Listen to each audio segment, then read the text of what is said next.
talent tó ń jó yìí tí ìyá Bàbá Olúwa ló tà ń wá lélẹ́yìí ẹ̀yin yẹn ẹ bá wò náà ẹni yẹn ló ṣẹ̀dá àwọn fídíò ìṣe mi báyìí ó ní mo fi hàn yín ẹni tó bá pẹ́ ẹ̀dá Ìyábọ̀ mọ̀ who is this woman mo tún màmá mú wá díẹ̀ fún yín ni so yín tẹ̀ ń bú mi I don't know the reason why you people are coming to social media to abuse empty wise.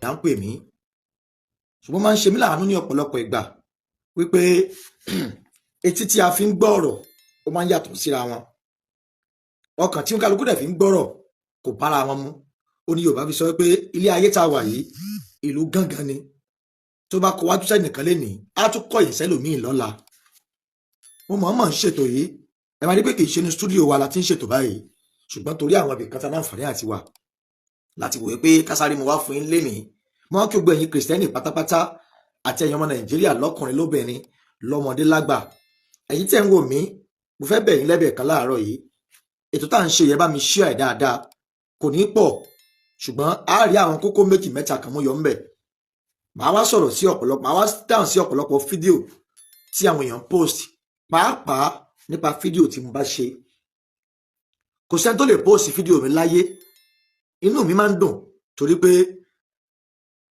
ẹ̀rí náà rí wa lẹ fi ń post yẹ tọ́lọ́mbà rẹ̀ ti fi ẹ̀dá hàn láyé ayé ò máa rí nǹkan tó ń ṣe ṣùgbọ́n àdúrà wa ni pé Ọlọ́run jọ̀ọ́ ayé mọ̀jù rí wa láàrí sunkún kọ́mọ̀ sì rí wa láàrí pòṣé mo ṣètò kan níbi ọjọ́ mélòó kan sẹ́yìn mo sọ̀rọ̀ nípa mo ní ṣé àwọn ìdílé Bàbá Olúalọ́ ṣé wọ́n ti report fún ọlọ́pàá mo sọ̀rọ̀ nípa ẹ̀ mo dẹ̀ tún rí àwọn kan náà tó jẹ́ pé wọ́n tún wá social media láti wá against ọ̀rọ̀ yẹn àwọn kan kà kún pé mo fẹ́ fi face Bàbá Olúalọ́ àwọn kan sọ wípé Bàbá Olúalọ́ ni mo fi ń bá wí bí ẹgbà tí wọ́n wọ́ mọ́ tó yẹ kí wọ́n lọ ṣe bẹ́ẹ̀ kán lọ ṣàwo èmi dẹ̀ ń rí ọ̀pọ̀lọpọ̀ messages bó kí gbogbo ẹ̀yin tẹ̀ ń ṣètò yìí pátápátá pẹ̀ kú iṣẹ́ ọ̀nà kan náà gbogbo wa ń tokó sí ọ̀nà kan náà gbogbo wa ń tọ̀ sí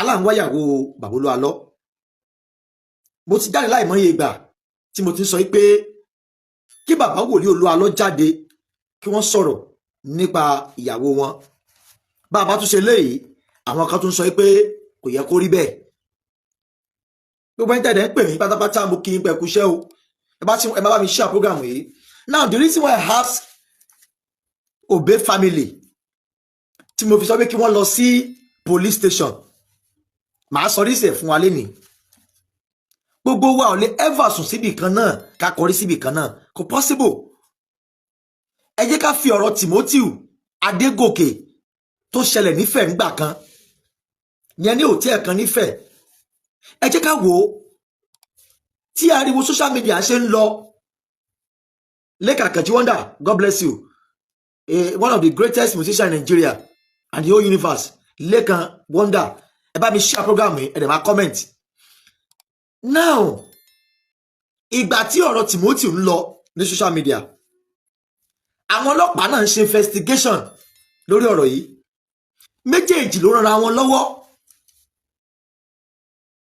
the more tá ṣe ń pariwo social media ó ń fún àwọn ọlọ́pàá ní ìbẹ̀rù díẹ̀díẹ̀ wípé àwọn èèyàn ń wo àwọn ò gbọ́dọ̀ fi ẹjọ́ ṣègbè mo wá sọ wípé kí àwọn family Bàbá Olúalọ́ lọ report in station àtúrí àwọn kan tí wọ́n tún jáde mi ò ní dárúkọ ẹnikẹ́ni mi lè ní play any voice note tí wọ́n sọ pé kò yẹ kí n sọ pé kí àwọn family yẹn lọ police station kí la fẹ́ fi tẹ̀yàn ayé lọ́rùn àkọ́kọ́ nìyẹn o ọ̀pọ̀lọpọ̀ fídíò la rẹ̀ tí wọ́n ń rí táwọn èèyàn ń ṣe nípa ọ̀rọ̀ yìí ẹ má jẹ́ tàn yín jẹ it's either you take it or you leave it ẹ kọ̀rọ̀ mí lẹ̀ lénìí gbogbo tó pamọ́ pátá nípa ọ̀rọ̀ yìí kedere wájú Ọlọ́run Bàbá Olúalọ́ tí wọ́n mú ìyàwó lọ sí France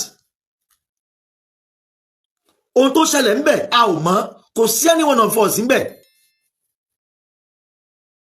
ṣùgbọ́n tí àwọn family bá invite tó bá lọ police station tó bá sọ̀rọ̀ àwọn kan báyìí àwọn ṣe báyìí the Nigerian police are doing their job they will invite Prophet Olúalọ́ bàbá a fẹ́ rí yín wọ́n sọ pé wọ́n pààyàn náà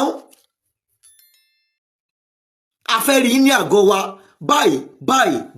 báyìí now bàbá náà wá sọ̀rọ̀ gbogbo wa kọ́la like social media láti wá present family issue wa social media not all of us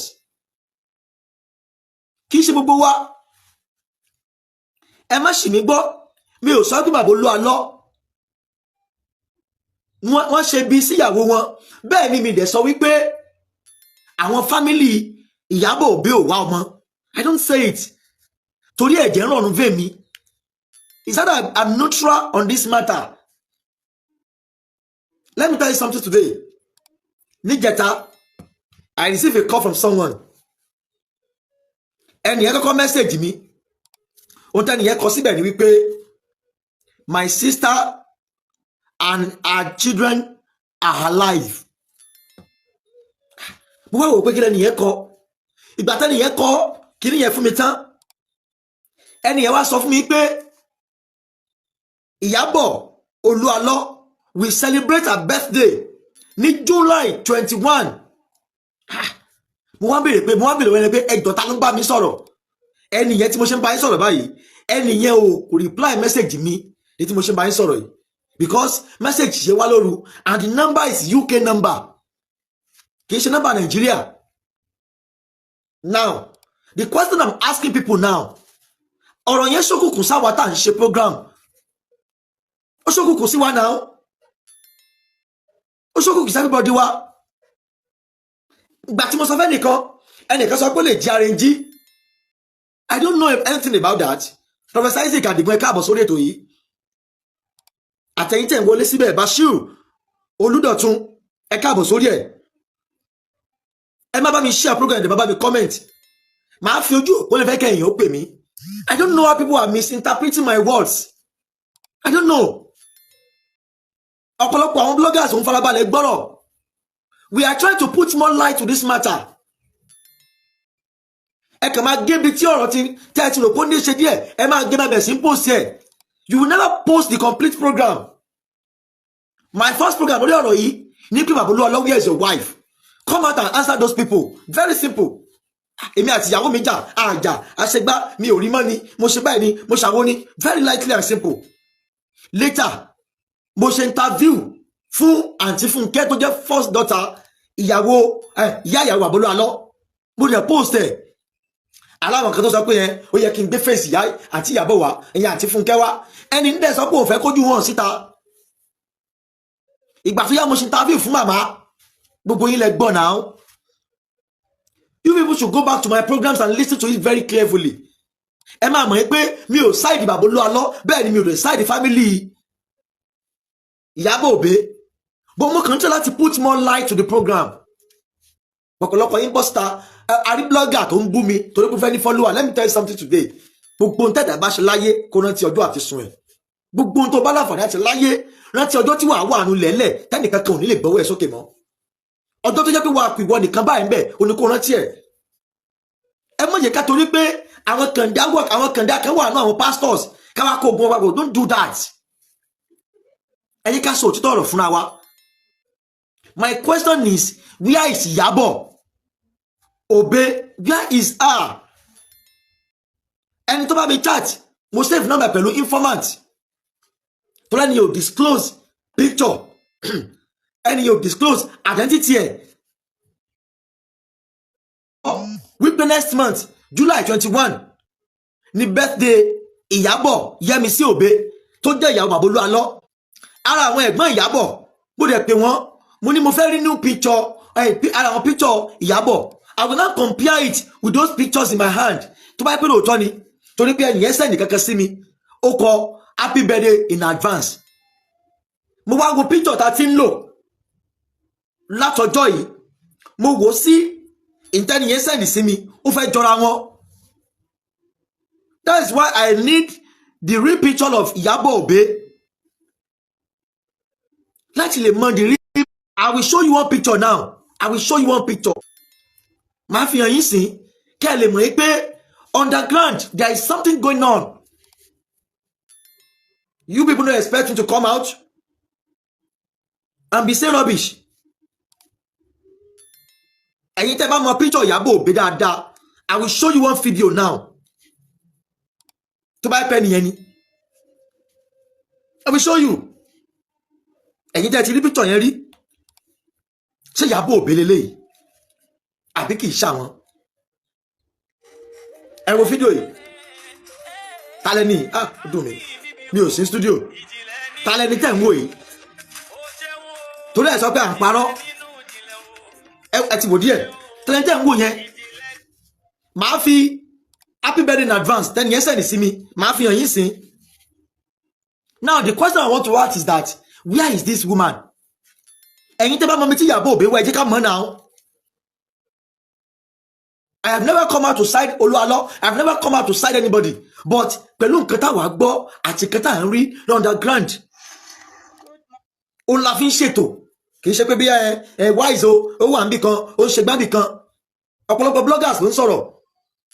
Let me tell you something, I don't have time to reply anybody. Ohun tó wà níwájú mi pọ̀ ju gbogbo kí blogger kan bú mi lénìí, kó sọ̀rọ̀ against mi, kí wọ́n bọ́ta, kí wọ́n máa sọ̀rọ̀ against ẹ̀. I don't have time for that. Kò sáàyè fún. Let me tell you, I'm not a blogger. Broadcaster ni mí. Woman kan pè láàárọ̀ yìí. Ó pè kìnìkan kò yẹ kémi àti Rotimi Daniel jà. Kò sí tèmi àti Rotimi Daniel fẹ́ jà fún. Ṣùgbọ́n tí mò ń sọ ni wípé ibi tí Rotimi Daniel bá lọ ni kó sọ. Ó ní kí wọ́n sọ. Kì í ṣe pé kí wọ́n sọ pé torí pé ìlú kan sì báyìí o ẹnìkan já fọ́jú ń bẹ̀ kí wọ́n ní gbogbo ìlú yẹn máa tó wà bẹ́ẹ̀ pàtàlà fọ́jú.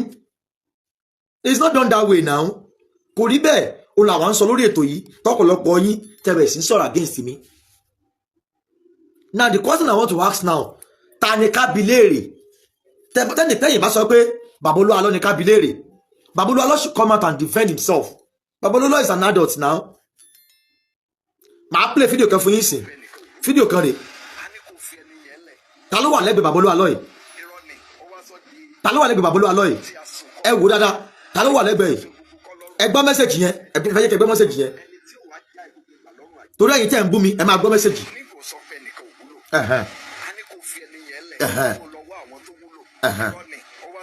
Ta ló wà lẹ́gbẹ̀ẹ́ Baba Oluwalo yìí? Ẹ wò, ta lélẹ́yìí? Ta lélẹ́yìí? Màá díkẹ́ torí àwọn kọ́mẹ̀ntì wà lọ́ndà nǹkan tẹ́ni sẹ́ni sí mi. I personally go to the profile to check everything. Ìgbà tẹ́ni yẹn kọ mẹ́sẹ̀jì yẹn sí mi. Ó kọ síbẹ̀ pé let's wait till July 21 for Iyabo's birthday. Àbí? Let's wait. Dìgbà yẹn. Káwá wò bí abẹ́jẹ́ àwáyé àbí òní wáyé.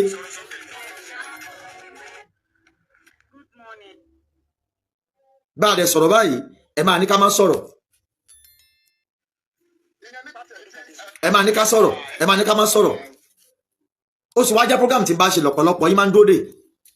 Bí ohun tí mo fẹ́ sọ, ẹ fẹ́ gbọ́. Ẹ já rántí ibi tá à ń lọ. Ẹ já rántí ibi tá à ń lọ. Mo ti play fídíò méjì fún yín sìn. Now, ẹ̀yin tẹ́ bá ní true picture Ìyábọ̀ Òbí lọ́wọ́, ẹ send ẹ̀ sí mi. Màá compare pẹ̀lú nǹkan tí mo receive láti UK. Màá compare. I know. Tó bá pẹ́ lóòótọ́ Ìyábọ̀ Òbí is still alive. Ó wà níbì kan náà, ó ń gbóhùn tá à ń ṣe náà.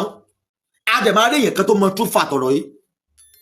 A máa rí gbogbo àwa bẹ̀rẹ̀ sí sọ́ra wa di kíní different ways.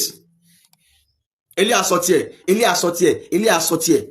Ṣùgbọ́n bloggers tẹ́ ń gé iṣẹ́ mi, tẹ́ ń sọ̀rọ̀ against ye wise, mo kì í bẹ̀kú iṣẹ́. Ẹ̀ ń jẹ́ kí ọ̀rọ̀ yẹn náà tún máa milẹ̀ sí ni. Ẹ ṣe burúkú, ẹ ṣe dáadáa náà ni. But we never come out against any one of you. Mi ní ever bọ́ta láíláí láti wá against yín. Ẹ̀yin tẹ́ bá ní picture Ìyábọ̀ Òbí lọ́wọ́, ẹ send ẹ̀ sí mi. Màá wá compare ẹ̀ pẹ̀lú nǹkan tí ẹni tí mo ló bá mi sọ̀rọ̀ tí ó disclose identity ẹ̀ fún mi. Ẹni yẹn kọ síbẹ̀ pé ó dùn mí pé orí fóònù tí mo fi ń ṣe program yìí ló wà. Ẹni yẹn kọ síbẹ̀ ó sọ wípé my sister and her daughter they are live. Bí wọ́n wà live, tá a bá lẹ́ni tó bá mi sọ̀rọ̀ yìí. Àdèjẹ́kẹ́ nìyẹn, mo try láti pursue ẹni yẹn. Unfortunately, ẹni yẹn ò ready láti disclose identity ẹ̀ fún mi. Ẹ jọ̀ọ́ kí la fẹ́ ṣe? Don't let me deceive you people. Kò sí nǹkan tí n fẹ́ lọ ṣe lé àwọn ìyá ìyàwó Oluwalo mọ́.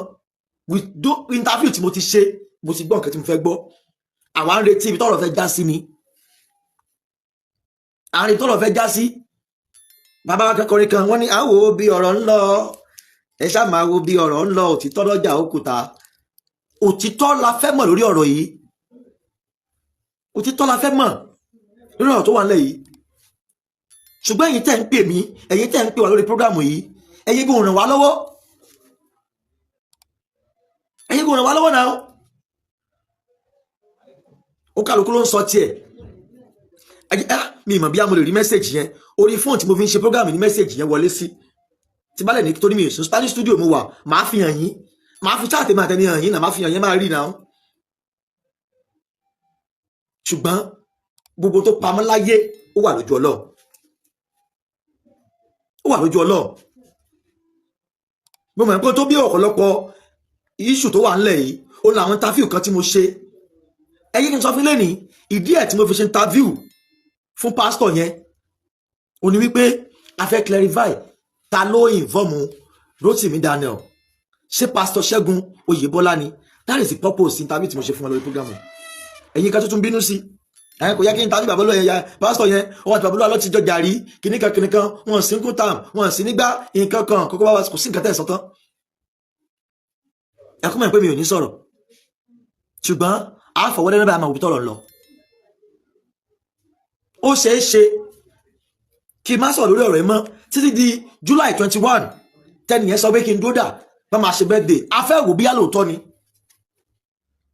èmi mọ̀ ẹ́ pé tó bá yẹ pé ìyàwó bàbá olúwa lọ́ọ̀ tí ì kú ibìkan sáà náà wà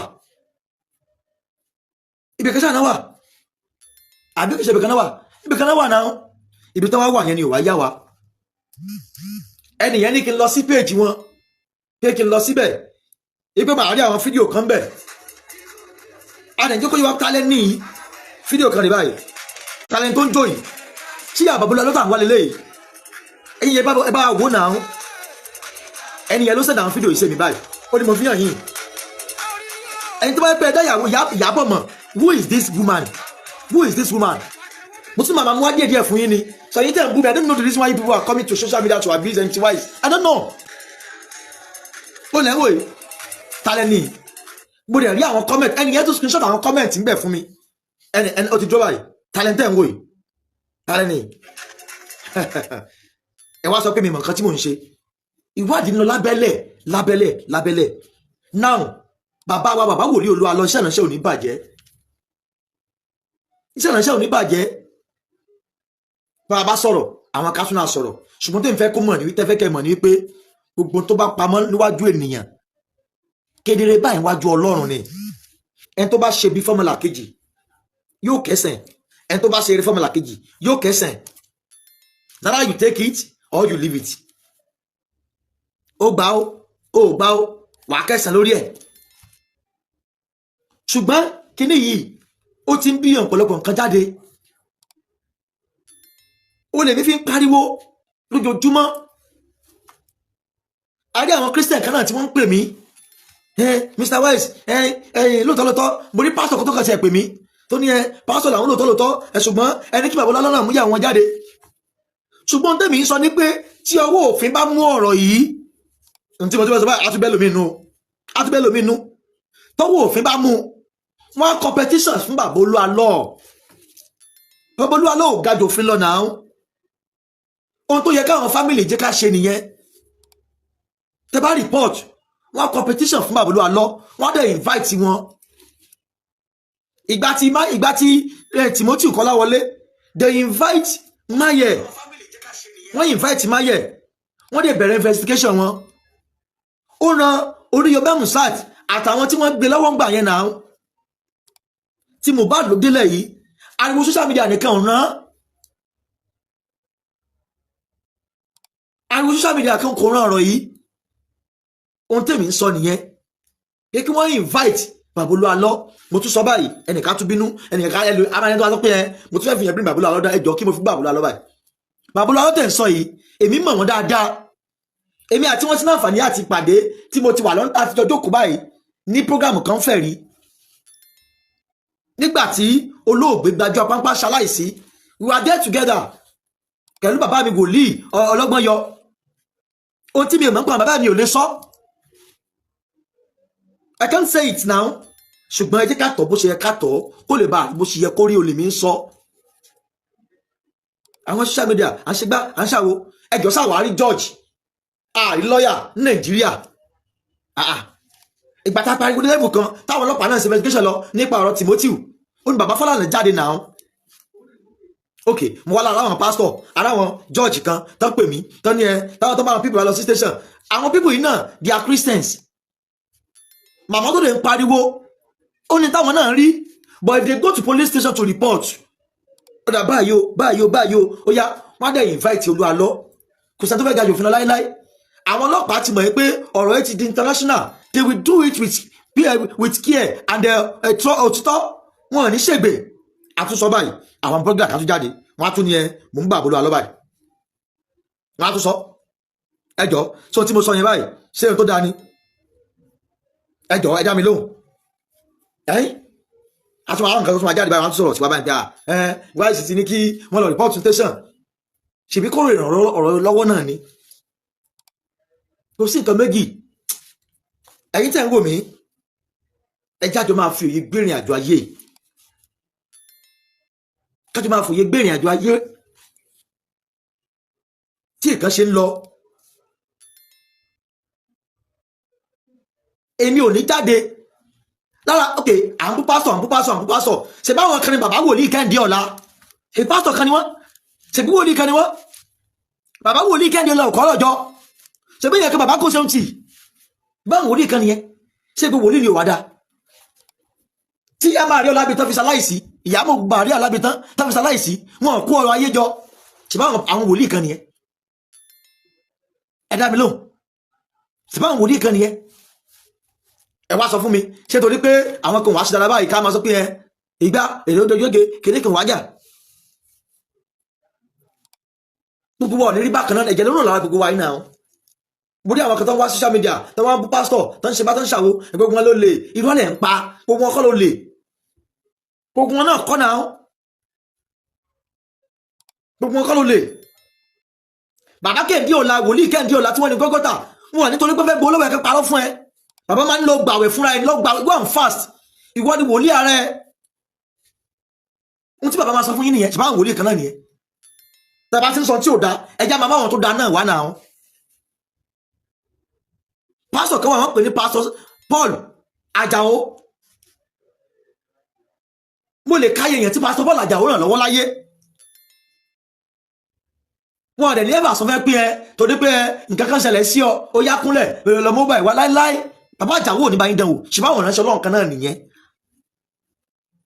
Ṣùgbọ́n yìí kàn dánù rẹ̀ sí tẹ̀jẹ́ kí wọ́n sọ̀rọ̀ sí orúkọ Ọlọ́run látara yín ẹ máa ṣe pamọ́ torí ọ̀run kéèkì sáwọn wòlíì kẹlẹ́ náà dárúkọ yìí ẹ dá mi lóhùn máa wòlíì kẹlẹ́ dárúkọ yìí bàbá kò ṣe tí ò ní gbọ́ṣẹ́ fún ọ wọn ò ní fẹ́rẹ́nìtì wọn á ní máa bọ̀ lórí òkè wá gbàdúrà gbàwé ọjọ́ mẹ́ta bèrè tọ́lọ́run bá bèrè wájú Ọlọ́run yóò ṣe fún ọ.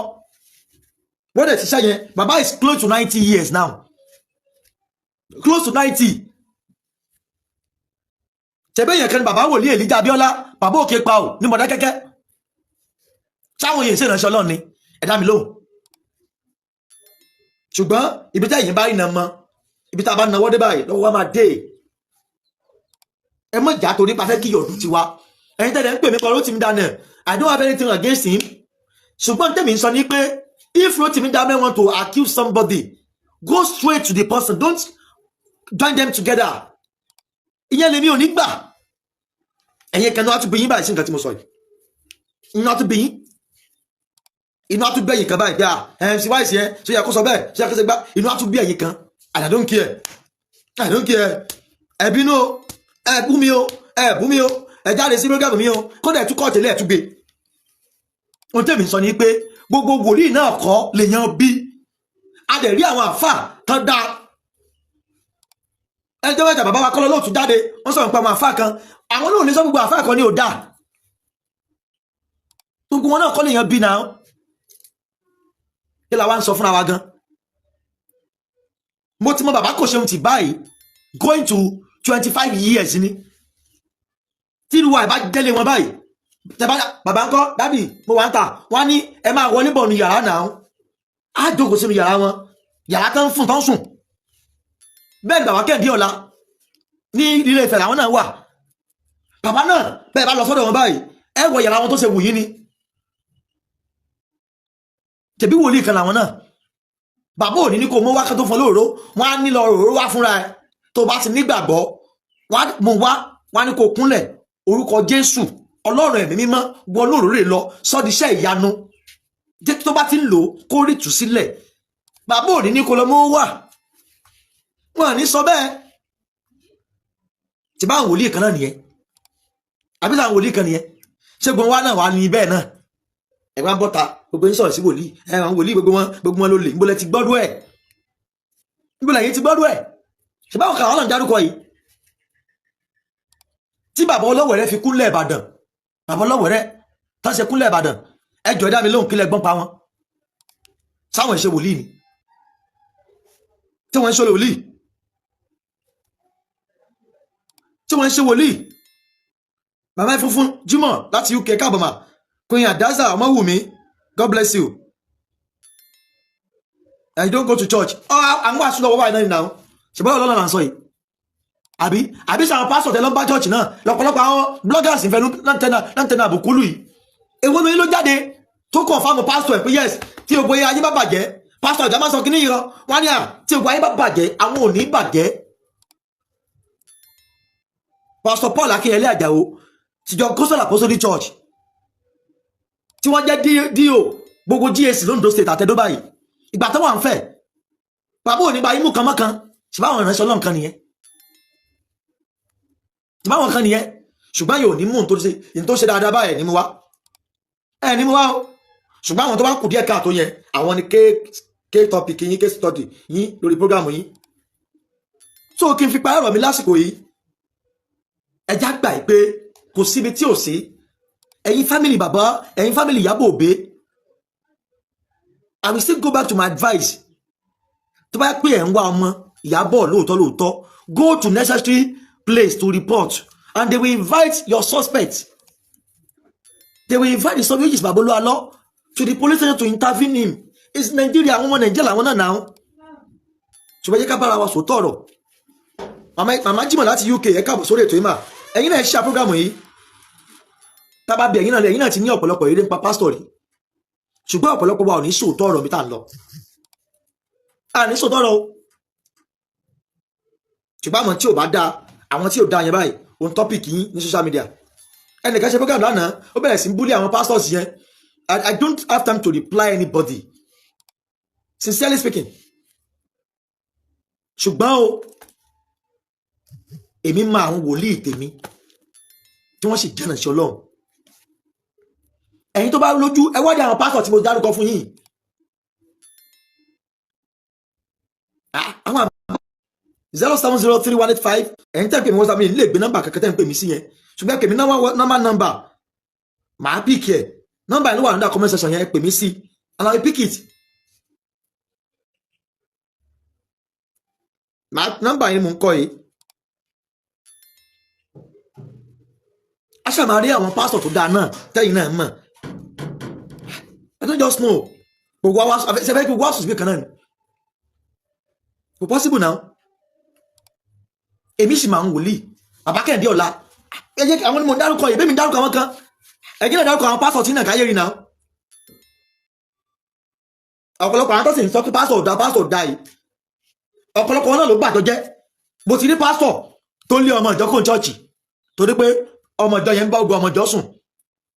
Ó wá di wàhálà ní chọ́ọ̀chì. Ìgbà tán gbọ́ tí pásítọ̀ gbọ́ ó wá gbà wí ènìyàn wá kó chọ́ọ̀chì tó náà bá máa sọ báyìí á ní pásítọ̀ ni ò dá. Ṣùgbọ́n tẹ́yìn náà ṣe fún ẹ̀ ní sọ. You will not say it. 07031857277 nọ́mbà tẹ́ fi pè mí nìyẹn. Ohun tá à ń sọ yìí jájọ sọ̀rọ̀ papọ̀. Mo fẹ́ ṣe live. Vẹ́kẹ̀yìn ó kàn tiẹ̀ pè mí.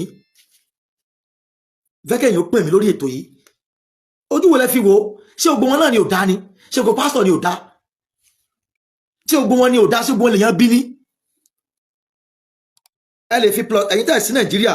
Ẹ fi +2347031857277 fi sí. Ṣé gbogbo wọn náà ni ò dá? Ṣé gbogbo wọn náà lèèyàn bí? Ṣé gbogbo wọn ni? ṣùgbọ́n òótọ́ ọ̀rọ̀ ó máa kó létí ọ̀pọ̀lọpọ̀ wa tí ó gbé wọn ní nọ́mbà tẹ́ pé ẹ̀yin tó bá ọ̀rọ̀ tí mò ń sọ tó bá ẹ pè mí sórí nọ́mbà yìí máa gbé ẹ pè mí sórí ẹ̀ ẹ̀yin tẹ́ wà lọ́la pẹ̀lú mi ṣé gbogbo wọn náà ni ò dá ṣáàwárẹ̀ tó dá gbogbo wọn náà ni n tẹ́ mi bá rótì mi dá nàìjíríà sí nìyẹn o tẹ́yìn kan pè mí tẹ́ ń gbé àwọn ọmọ yín ṣépè pé ẹ rótì mi dáná ẹ̀ ìyẹn gidi ni ohun tó wá jà mí lẹ́nu gbẹ̀ ọ̀pọ̀lọpọ̀ yín tẹ́ ń pè kírísítẹ̀nì yín náà ṣé gbogbo wọn ni ò dá ṣé gbogbo wọn ni 07031857277 àmàrí tó ṣe ń wọ ìpè kan wọlé síbi ìsìn ó dẹ̀ tún já padà ọ̀rọ̀ lórí bàbá ọlọ́tà ń sọ yìí ó gba sùúrù náà ó gba sùúrù gbogbo àná ò lè sùn báyìí kò jẹ́ ìta ẹlòmí àkọ́rí báyìí ẹlòmí àkọ́rí báyìí ó dẹ̀ ẹlòmí àṣì báyìí ẹlòmí àṣì báyìí ẹlòmí àlè sùn síbi kan náà. You people can't expect me to do what Rotimi Daniel is doing now. Ẹ lè expect mi ó jẹ́ bẹ́ẹ̀ kan tí Rotimi Daniel ṣe ni mò ń ṣe kò possible. Ẹ lè expect mi kó jẹ́ pé bẹ́ẹ̀ náà màá sùn sí. Ó dùn mí pé mi lè play voice note mi fẹ́ play voice anybody mi bá play ọ̀pọ̀lọpọ̀ message. Ẹ jẹ́ ká dúdú 21 of July tá a máa mú lọ́la yìí ṣùgbọ́n ní Ìyábọ̀ Òbí máa ṣe birthday ká dúró nígbà yẹn náà ká tó ń ta máa sọ ká tó mọ̀ bẹ̀ ká tó ń ta fẹ́ sọ wọ́n ní next month birthday wọn on 21 ni ẹ já dúró nígbà yẹn náà màá wá wò bí ẹnìyẹn promise mi pé ò wá sẹ́ndì fídíò birthday yẹn sí mi mo ní òkè kájọ máa wò mo tó sàkọ́ bẹ́ẹ̀ ni pé my sister and her children are doing fine. They are alive. Mi kú message ẹni kú message mi fún ẹ. Ẹni ẹ̀sẹ̀ náà fi tó kan sí mi. Ẹ jẹ́ jọ àwọn àgbọ̀dẹ̀ ti play àwọn fídíò kọ̀ọ̀kan láwọn tẹ́ni ẹ̀sẹ̀ ní sí mi. Ẹni tí wọ́n pẹ́ mọ fídíò ẹ mọ picture Ìyábọ̀ dáadáa. Ẹ wo àwọn tí mo ti post yẹn tí mo ti play fún yín sìn. Talent tó jó ń bẹ̀ ta ló wà ń bẹ̀. Who is that woman? Ohun tá a sọ lélẹ̀ yìí o tọ́pọ̀lọpọ̀ àwọn èèyàn ń bínú. Tójú òpó yìí bá jẹ́ kẹ́ ẹ pè mí. Tàbí kẹ́ join live yìí ẹ lè join live ẹ send request máa accept ẹ lè join live tá à ń ṣe yìí ẹ send request sórí live máa accept yín now máa accept ẹ ṣé gbogbo wọn náà ni ò dáa is it every one of them ṣé gbogbo wọn lè yẹn burúkú ni ṣé gbogbo wọn náà ni ló ń bọ̀ o aláǹkátẹ́ ni ẹ send sí mi màá tún play kan fún yín báyìí màá yí kẹ́ gbọ́ ẹ máa gbọ́ o. Ayé kí n play mo ń bọ̀ ẹni yẹn sọ pé ẹni tó wà nínú fídíò yìí Ìyábọ̀ Òbí ni wípé òun fúnra rẹ̀ ló post ẹ̀ sí status ẹ̀ ló ti copy ẹ̀ ló send ẹ̀ sí mi ṣé bẹ́ẹ̀ ló ṣe rí àbí ṣe bẹ́ẹ̀ mi ò tí ì mọ̀ ọ́n torí èmi ò bá wọn gbélé ẹ kí n play ṣé gbọ́ o.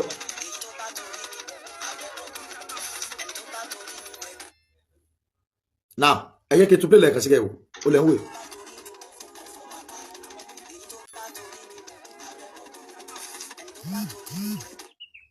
Ẹnìyẹn sọ pé Ìyábọ̀ Òbí ló post ẹ̀ sí status wọn mo rò pé yìí kan sọ pé 120 báyìí o I don't just know how people think that way tẹ́sẹ̀ kan ṣe máa ronú ṣé wọ́n máa jẹ́ kankan náà ni ṣe bí kẹta bá gbọ́ lọ́la máa ṣe program lórí láti lè mú update wá fẹ́ yẹn ṣe bí lọ́la máa ṣe program lórí àbí ṣe bó ni.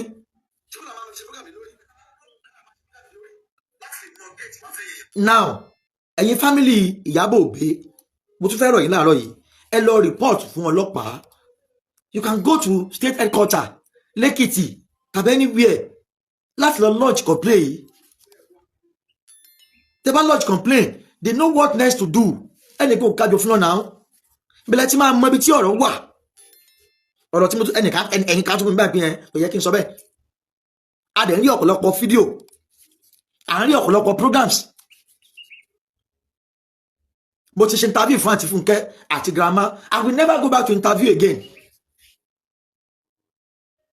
ṣùgbọ́n táyà èèyàn bá fẹ́ gbọ́ ohun táyà èèyàn fẹ́ gbọ́ lẹ fẹ́ gbọ́ ó ní òótọ́ ọ̀rọ̀ kò lọ́nà ọ̀pọ̀lọpọ̀ yín náà ẹ bá mi sọ̀rọ̀ ní WhatsApp jàre +2347031857277 +2347031857277 ọlọ́run aláàánú àṣàánú fún wa fi wá lọ́kàn balẹ̀ lórí ọ̀rọ̀ Ìyábọ̀ Òbé yìí. Ọlọ́run á tan ìmọ́lẹ̀ sí i, mo mọ̀, ọlọ́run á tan ìmọ́lẹ̀ sí i, ó tàn mọ́lẹ̀ sí i, á tàn mọ́lẹ̀ sí i, á tàn mọ́lẹ̀ sí i. Tárábìnrin yóò bá tí ì kú, ọlọ́run á bá a fún lẹ́mìí gígùn, ṣùgbọ́n mọ̀ ẹ́ pé ohun tó pamọ́ wà wájú ọlọ́run. Ṣùgbọ́n èmi ń dúró de July 21 torí mo béèrè nígbà tẹ́ni yẹn sọ fún mi, mo wá bá ara àwọn fámìlì Ìyábọ̀ ìkan sọ̀rọ̀, mo ní ẹjọ́ ìgbà wo ni birthday àbúrò yín? Wọ́n ní July 21. Mo ní ẹjọ́ ṣèbí July ni birthday àbúrò yín? Wọ́n ní bẹ́ẹ̀ ni. Mo ní July 21. Wọ́n ní ẹ mo lókè. Wọ́n ní kí ló fi béèrè? Mo ní ẹnìkan ló sọ fún mi bẹ́ẹ̀. Now ẹ wá jádóde ìgbà yẹn, ẹ ká dóde ìgbà yẹn náà, ká dóde ìgbà yẹn. But before that time, gbogbo information tó bá tún máa jẹ kẹ́ máa gbọ́. Gbogbo ẹ̀yin wòlíì tẹ́ ń jáde, ẹ̀yin náà rí sọ. Ṣùgbọ́n ohun tèmi fẹ́ sọ fún lóṣìí dalẹ̀ ni pé kì í ṣe gbogbo wòlíì lèèyàn bí, kì í ṣe gbogbo wọn náà láláì dá. A rí òtítọ́ ìránṣẹ́ Ọlọ́run tí ò wá after money. A dẹ̀ rí àwọn kan náà tó jẹ́ kàndá nínú Muslim, a rí kàndá nínú Christian náà. A ní ṣubú ara ní ṣubú ẹ̀mí. Ọ̀sẹ̀ yá pé wa lágbára lọ́wọ́ Ọlọ́run, ẹja pàdé ńgbà míì.